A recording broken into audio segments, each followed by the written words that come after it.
Hello, I'm Delusion Dispeller, and I'm back. I haven't been here for a while doing videos, but I have figured out one that I would like to do.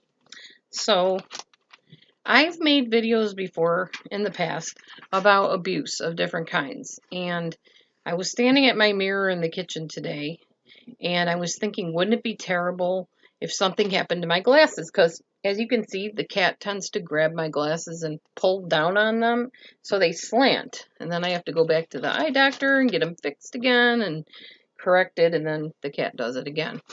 That's cats for you. She loves to rub up against my glasses for some odd reason. Anyway, as I was thinking of that, I thought, there's people that really do that. Like they'll grab somebody's glasses and break them because they're abusive. And obviously, those are not the kind of people you want to be staying with if you're with anybody like that.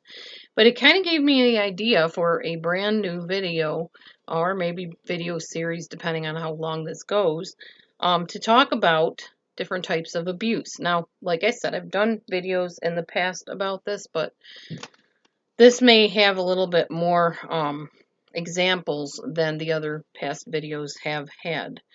So I'm going to start with emotional, psychological, and my husband said I could probably loop in mental abuse. So emotional, psychological, and mental abuse examples. If you see these in anybody's home or if you're going through this, you really need to start considering a plan B to get out of there, away from that abuse, because you don't deserve to be treated like that. And it's terrible when you have to live with an abuser. I know because I've done it. And I've dated abusers, which is not any better. So if you're in this type of situation, you really owe it to yourself to get out if you possibly can, safely. If not, at least tell somebody if you're in that situation so they can be on the lookout or listen for cries for help, etc. But either way, you deserve a better life than that. So try to find a different alternative than staying in the abuse. So here's some examples, without further ado, of emotional, psychological, and mental abuse to look out for. People that make last minute excuses. So somebody sets up a date with you, or in the case of maybe a father son, they're supposed to take time to have visitation with their child. And in my case, my dad, and I'm not saying he purposely did this, I really don't know the situation behind it, but it felt very abusive to me. My dad kind of played up, oh, we're going to go to this amusement park. We're going to have cotton candy and popcorn and pop. We're going to go on all these rides. We're going to make records, because you used to be able to make little records at this one amusement park, like literal records, like for a record player, where you could talk or you could sing on them or whatever you wanted, and it recorded you and put it onto a disc, like a record. It looked like a record. So he played this up and made me all excited and whatever. I was like 3 or 4 years old and never showed up. And I honestly, it must have upset me so much that I blocked it totally out of my mind. My mom finally one day said, well, it's no wonder you have abandonment issues. Don't you remember when your dad left you crying on the doorstep? You stamped your feet and said, my daddy's coming. He's coming. He promised he'd come. And he never showed up till like 10 years later.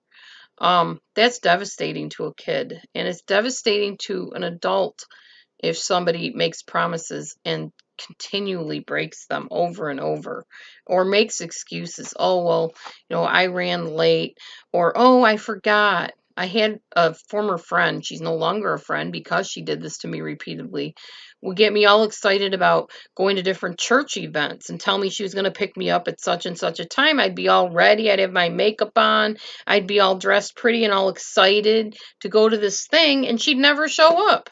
I'd see her like a week or two later. What happened? Why didn't you pick me up? Oh, girl, I'm so sorry. I forgot. I'll make it up to you. We'll do something special on your birthday. And my birthday would come.